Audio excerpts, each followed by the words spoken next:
খোইসান ভাষাগুলি আফ্রিকার মহাদেশের সবচেয়ে ছোট ভাষা পরিবার গঠন করেছে। এই পরিবারের সদস্য ভাষার সংখ্যা 40-এর কম এবং এগুলিতে প্রায় 3 লক্ষ আফ্রিকান লোক কথা বলেন। এই ভাষাগুলি মূলত আফ্রিকার দক্ষিণাঞ্চলের কালাহারি মরুভূমির আশেপাশে অ্যাঙ্গোলা থেকে দক্ষিণ আফ্রিকা পর্যন্ত বিস্তৃত এলাকায় প্রচলিত। তবে সান্দাওয়ে ও হাতসা নামের 2টি খোইসান ভাষা উত্তর তানজানিয়াতে প্রচলিত আছে। তানজানিয়ায় প্রচলিত সান্দাওয়ে ভাষায় প্রায় 70,000 লোক কথা বলেন। খোইখোইন নামের হটেনটট গোত্র এবং নামিবিয়ার নামা অঞ্চলের বুশম্যান সান গোত্রের নাম থেকে এই ভাষাগুলির নাম খোইসান করা হয়েছে। খোইসান ভাষাগুলিতে 2/3 মতো ভাষাভাষীর সংখ্যা হাজারেরও কম। নামা ভাষায় প্রায় 1.5 লক্ষ লোক কথা বলে থাকেন। ভাষাতাত্ত্বিক জোসেফ গ্রিনবার্গ আফ্রিকান ভাষাগুলির মধ্যে খোইসান ভাষাকে একটি স্বতন্ত্র ভাষা পরিবার হিসেবে চিহ্নিত করেন। খোইসান পরিবারের 2টি উপদলে প্রায় 12টি ভাষা আছে এখন। উপদল 2টি হলো দক্ষিণ আফ্রিকান খোইসান এবং পূর্ব আফ্রিকান খোইসান।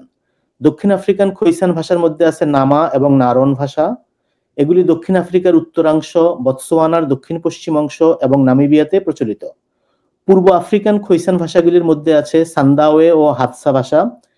এই 2টি ভাষাই তানজানিয়াতে প্রচলিত। বর্তমানে খোইসান ভাষাভাষীরা কালাহারি মরুভূমিতে সীমাবদ্ধ। মেইনলি নামিবিয়া এবং বতসোয়ানা এবং কেন্দ্রীয় তানজানিয়ার রিফট উপত্যকায় তাদের বসবাস। কালাহারি আফ্রিকার দক্ষিণ অঞ্চলের মালভূমিতে অবস্থিত একটি সমতল ভূমি। বতসোয়ানার প্রায় পুরো অঞ্চল, নামিবিয়ার পূর্বাঞ্চলীয় 1/3 এবং দক্ষিণ আফ্রিকার নর্দার্ন কেপ প্রদেশের সর্বোত্তরের অংশটুকু এর মধ্যে পড়ে। দক্ষিণ পশ্চিমে এটি নামিবিয়ার উপকূলবর্তী নামিব মরুভূমির সাথে মিলিত হয়। কালাহারি উত্তর দক্ষিণে সর্বোচ্চ 1000 মাইল পর্যন্ত দীর্ঘ এবং পূর্ব পশ্চিমে এর সর্বোচ্চ দৈর্ঘ্য 600 মাইল। এর মোট ক্ষেত্রফল 3,60,000 বর্গ মাইল। এই সমগ্র এলাকা জুড়ে খোইসান ভাষাভাষীদের বসবাস। খোইসান ভাষাকে বলা হয় ক্লিক ভাষা। এই ভাষায় মানুষ জিহ্বা দিয়ে ক্লিক বা টক টক শব্দ করে।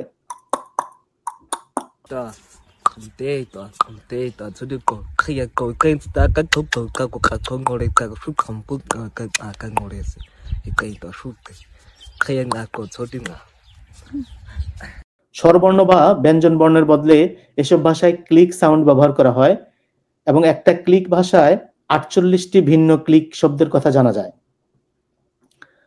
ভাষাবিদদের মতে আফ্রিকার দক্ষিণ অঞ্চলে ক্লিক ভাষাগুলি সেখানে আগে থেকেই ছিল। বর্তমানে ভাষাতাত্ত্বিক মানচিত্রে যেমন দেখা যায় আগে তেমন ছিল না। বান্টু ভাষাগুলি সেখানে নতুন। তানজানিয়াতে বান্টু ভাষা পরিবেষ্টিত ক্লিক ভাষাগুলির অবস্থান এই যুক্তির পক্ষে প্রমাণ হিসেবে হাজির করা হয়। এই ভাষাগুলি দক্ষিণের কালাহারির ক্লিক ভাষা থেকে ভিন্ন ধরনের। এতে মনে করা হয় একসময় খোইসান ভাষা বিস্তীর্ণ এলাকা জুড়ে ছিল, পরে বান্টু ভাষা এসে পুরো এলাকা দখল করে, কিন্তু এখনো কিছু পকেটে খোইসান রয়ে গেছে। খোইসান ভাষাকে পৃথিবীর আদিমতম ভাষা মনে করা হয়।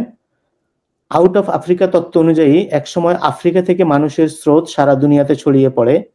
সেই আদিম মানুষের ভাষা ছিল ক্লিক ভাষা, যেটা পরে অন্য সর্বত্র বিলীন হয়ে গেলেও যেখানে উৎপত্তি হয়েছিল সেখানে এখনো রয়ে গেছে। সেজন্য খোইসান ভাষার সাথে জেনেটিক্স এবং লিঙ্গুইস্টিক এক জায়গাতে এসে মিশছে বলে ধারণা করা হয়।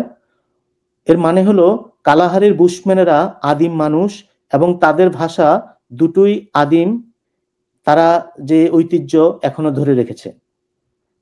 দুনিয়ার আরো কিছু ভাষায় ক্লিক সাউন্ড ব্যবহার করলেও খোইসান ভাষাতে শুধু ক্লিক ব্যবহার করে ভাষার সকল কাজ সারা হয়। বান্টু ভাষার কিছু ভাষা যেমন জুলুতে ক্লিক সাউন্ড আছে, পার্শ্ববর্তী ক্লিক ভাষা থেকে তারা এগুলি পেয়েছে। দক্ষিণ আফ্রিকা ও জিম্বাবুয়ের খোসা ভাষায়ও কিছু ক্লিক শব্দ ব্যবহার করা হয়। খোসা শব্দটি উচ্চারণ করতেও 3টি ক্লিক সাউন্ড লাগে। X, so there's the 3 clicks. There's the X, which is the, and then there's the Q, and then there's the C, which is, so those are the 3 different. খোইসান ভাষা আন্তর্জাতিকভাবে পরিচিত হয় the god must be crazy মুভির মাধ্যমে। Kalahari বুশম্যানদের নিয়ে নির্মিত এই মুভিতে খোইসান ভাষা ও তাদের জীবনাচরণ তুলে ধরা হয়। মুভিগুলিতে খোইসানদের দৃষ্টিভঙ্গি থেকে আধুনিক সভ্যতার সমালোচনা করা হয়। অনেক খোইসান ভাষাই আজ বিলুপ্তির পথে। খ্রিস্টান মিশনারি এবং অন্যান্যরা প্রায় অর্ধেক সংখ্যক খোইসান ভাষার লিখিত রূপ দিয়েছেন। মিরিয়াম মাকেবা খোসা ভাষায় ক্লিক ব্যবহার করে গান গেয়ে ক্লিক ভাষাকে আন্তর্জাতিকভাবে বিখ্যাত করেন।